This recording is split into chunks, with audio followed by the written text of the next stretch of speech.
તો અમેરિકાથી રવાના કરાયેલા 33 ગુજરાતીઓ અમદાવાદ પહોંચ્યા અને ગુજરાતના 33 લોકો અમદાવાદ એરપોર્ટ પર પહોંચ્યા છે, જ્યાં તમામ 33 લોકોને ઘરે પહોંચાડવાની વ્યવસ્થા રાજ્ય સરકારે કરી છે।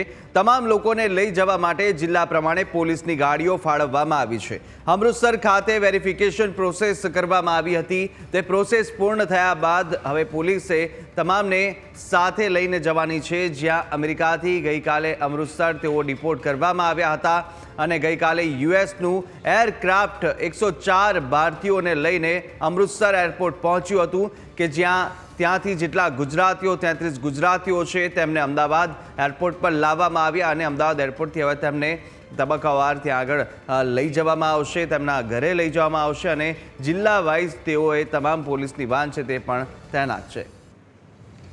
તો તમામ લોકો અત્યારે જેટલા 33 લોકો કે જે ગેરકાયદે રીતે અમેરિકાની અંદર વસવાટ કરી રહ્યા હતા, 33 ગુજરાતીઓને અત્યારે ગતરોજ ડિપોર્ટ કરવામાં આવ્યા અને સાથે તમામ જે ભારતીયો સાથે તેઓ અમૃતસર પહોંચ્યા હતા। અમૃતસર ખાતે પોલીસ વેરિફિકેશન પણ ત્યાં કરવામાં આવ્યું અને હવે આખરે તમામ જે 33 જેટલા ગુજરાતીઓ ત્યાં આગળ હતા તેમને અત્યારે અમદાવાદ એરપોર્ટ પર લાવવામાં આવ્યા છે અને હવે તેમને તેમના ઘરે લઈ જવામાં આવશે કે જ્યાં પોલીસ વાનની અંદર પોલીસ વાનમાં તેઓને ઘરે લઈ જવામાં આવી રહ્યા છે। મહત્વનું છે કે 33 જેટલા ગુજરાતીઓ હતા અને હજુ પણ અનેક લોકો છે, 18,000થી વધુ જે યાદી છે તે સામે આવી હતી કે જે ગેરકાયદે રીતે અમેરિકામાં વસવાટ કરી રહ્યા છે અને તબક્કાવાર તેમને પણ ડિપોર્ટ કરવાની કામગીરી છે તે ટ્રમ્પ સરકાર દ્વારા કરવામાં આવશે। મહત્વનું છે કે જ્યારે ટ્રમ્પ રાષ્ટ્રપતિ દ્વારા જે શપથ લીધીને ત્યારબાદથી જ બીજા દિવસથી જ આ માઇગ્રેશનને લઈને જેટલા પણ જે પ્રશ્નો હતા તેને હલ કરવાના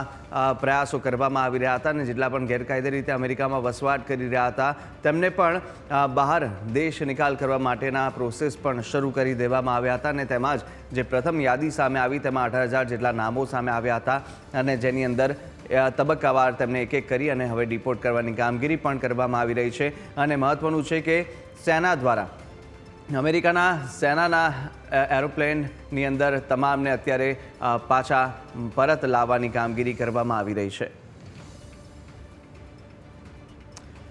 તો તમામ 33 જેટલા લોકો કે જેમને અત્યારે ગુજરાતીઓને લઈ આવવામાં આવ્યા છે અમદાવાદ એરપોર્ટ પર અને તમામ લોકોને હવે તેમના ઘરે લઈ જવામાં આવશે, પોલીસ તેમને મદદ કરશે અને 33 ગુજરાતીઓ અમદાવાદ ખાતે પહોંચ્યા કે જેઓ અમૃતસર પહોંચ્યા હતા। અમૃતસરમાં આ તમામ ભારતીયોની જેટલા ભારતીયોને ડિપોર્ટ કરવામાં આવ્યા હતા તેમની પ્રોસેસ પોલીસ વેરિફિકેશન થઈ અને ત્યારબાદથી જ અત્યારે તમામ જેટલા ગુજરાતીઓ હતા તે અમૃતસરથી અમદાવાદ એરપોર્ટ પર પહોંચી ચૂક્યા છે। તો જિલ્લા પ્રમાણેની પોલીસની ગાડીઓ પણ અત્યારે તૈનાત કરી દેવામાં આવી છે અને તેમને અત્યારે તેમના ઘરે લઈ જવામાં આવશે। જે વિસ્તારના હશે આ મુસાફરો તેમને અત્યારે પોલીસની વાનમાં જ તેમને લઈ જવાની વ્યવસ્થા પણ કરવામાં આવી છે। તો ઘરે પહોંચાડવાની વ્યવસ્થા કરવામાં આવી। અમેરિકામાં જેટલા પણ અત્યારે ઘર ભેગા કરવામાં આવ્યા છે અમદાવાદ, ગાંધીનગર, સૌથી વધુ મહેસાણાના લોકો છે કે જેમને અત્યારે ગેરકાયદેસર રીતે તે અમેરિકામાં વસવાટ કરી રહ્યા હતા અને તેમની સામે કાર્યવાહી કરવામાં આવી હતી। તો વડોદરામાંથી પણ એક હતા પટેલ ખુશ્બુ કે જે લુણાના હતા વડોદરાના, તેમને પણ ડિપોર્ટ કરાયા છે અને આણંદ અને ગાંધીનગરના પણ આણંદમાંથી ગોસ્વામી શિવાની કે જેમને પણ ડિપોર્ટ કરવામાં આવ્યા।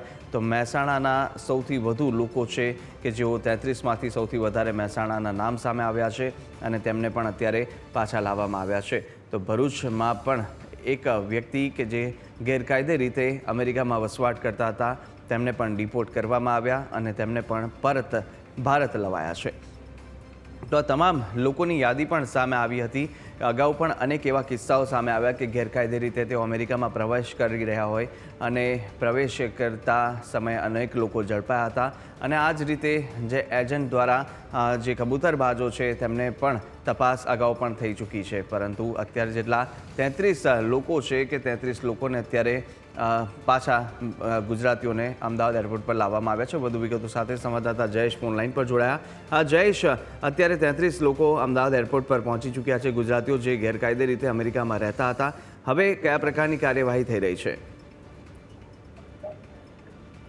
જી ચોક્કસથી જે પ્રકારે એક બાદ એક તમામ જે એરપોર્ટ ખાતે 33 મુસાફરોને લાવવામાં આવ્યા છે એ તમામનું છે તે અંદર નિવેદન લેવાની પ્રક્રિયા છે તે પ્રારંભિક રીતે ચાલી રહી છે. કોર્ટમાં નિવેદન છે તે લેવામાં આવી રહ્યું છે ને ત્યારબાદ જે જિલ્લામાંથી તેઓ આવી રહ્યા છે તે જિલ્લામાં પહોંચાડવા માટે પોલીસ દ્વારા વ્યવસ્થા છે તે કરવામાં આવી છે. જે જિલ્લાના લોકો આવી રહ્યા છે તેમના જિલ્લામાંથી સ્થાનિક પોલીસ છે તેમને બોલાવવામાં આવી છે અને એ જવાબદારી સુનિશ્ચિત કરવામાં આવી રહી છે કે જે પણ લોકોને અહીં એરપોર્ટથી બહાર લાવવામાં આવી રહ્યા છે તે તમામ લોકો પોતાના ઘરે છે તે સુરક્ષિત પરત ફરે તે માટેની જવાબદારી છે તે રાજ્ય સરકાર દ્વારા લેવામાં આવી છે ને રાજ્ય સરકાર ત્યારે આ તમામ લોકોની જે જવાબદારી છે તે મુજબ અહીં એરપોર્ટથી લઈ જઈ અને જે તેમનું નિવાસ સ્થાન છે ત્યાં છોડી છે તે પોલીસ રહી છે. ત્યારે 11 થી 12 જેટલા જે લોકો છે તે અમદાવાદ એરપોર્ટની બહાર આવ્યા છે અને તેને જે તે સંબંધિત જિલ્લાની જે પોલીસ છે તે લઈ અને અહીંથી રવાના થઈ છે. ત્યારે ગઈકાલે જે પ્રકારે અમૃતસર એરપોર્ટ ઉપર તમામ પહોંચ્યા હતા ને ત્યારબાદ ત્યાં જ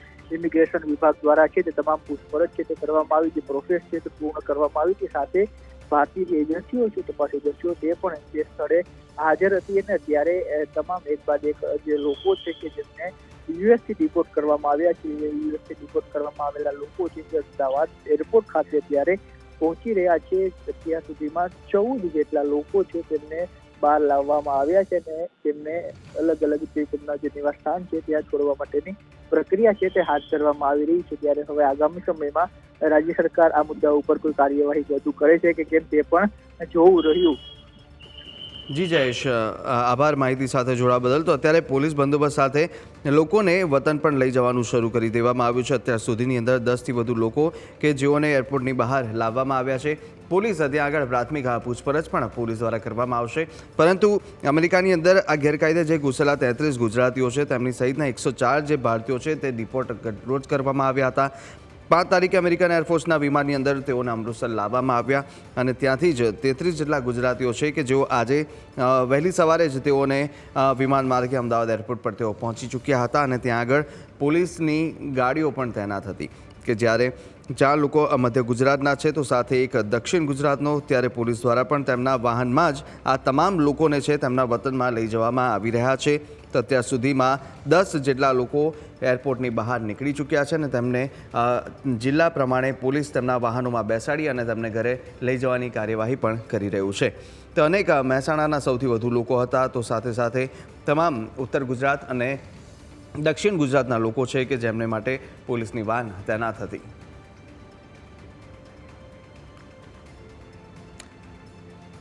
તો અમેરિકાથી પરત ફરેલા ગુજરાતીઓને આજે અમદાવાદ લાવવામાં આવ્યા છે અને સાથે આજે ગુજરાતીઓ અમદાવાદ એરપોર્ટ પર પહોંચ્યા, જ્યાં અમદાવાદ, ગાંધીનગર સહિત અન્ય જગ્યા પર રહેતા ગુજરાતીઓ પરત ફર્યા છે.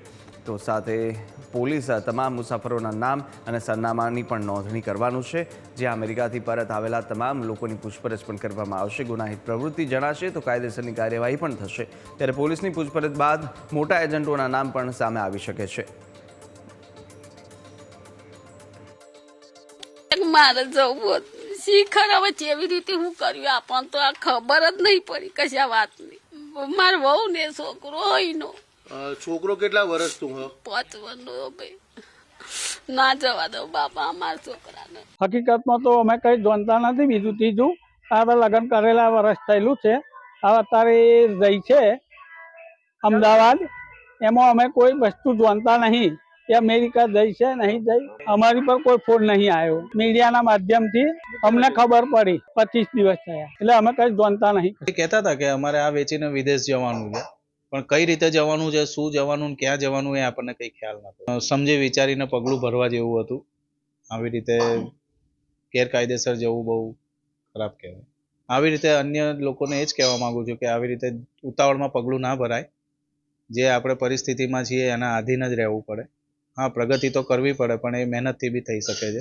દેખાદેખીથી જાય છે એવું ના મનાય કે અહીંયા ગુજરાતમાં કંઈ નોકરી ધંધા નથી માટે જાય છે એવું પણ માનવાનું કોઈ કારણ નથી. કે આપણા ગુજરાતીઓ કે ભારતીયો અમેરિકામાં કે દુનિયાભરમાં જે મહેનત કરીને વ્યવસાય કરીને કમાણી કરે છે એના કરોડો ડોલર દર વર્ષે કાયદેસર રીતે રિઝર્વ બેંકના માધ્યમથી ભારતમાં મોકલે છે. એ રીતે વિદેશી ઊંડિયામણ, કિંમતી વિદેશી ઊંડિયામણ આપણી સરકારને પ્રાપ્ત થાય છે એટલે બધાને ફાયદો થાય છે. એટલે આવો ફાયદો કરાવનાર આપણને ઉપયોગી એવા ભાઈ બહેનોને કોઈ તકલીફ પડે તો સ્વાભાવિક છે કે આપણને બધાને સહાનુભૂતિ થાય. અને હાલ બુલેટિનમાં રોકાઈ નાનકડા વિરામ માટે આપ જોતા રહો ન્યૂઝ કેપિટલ.